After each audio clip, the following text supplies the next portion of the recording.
then there's a couple of options, and this one I'm going to show you where we're just going to do a whole bunch of folds if you've got a small space to put them into. Then we're going to tuck the bottom one in so it looks nice and neat, and then if you've got a little basket or something, you can put them in and they look well good.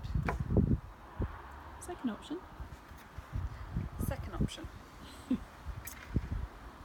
Back to the drawing board.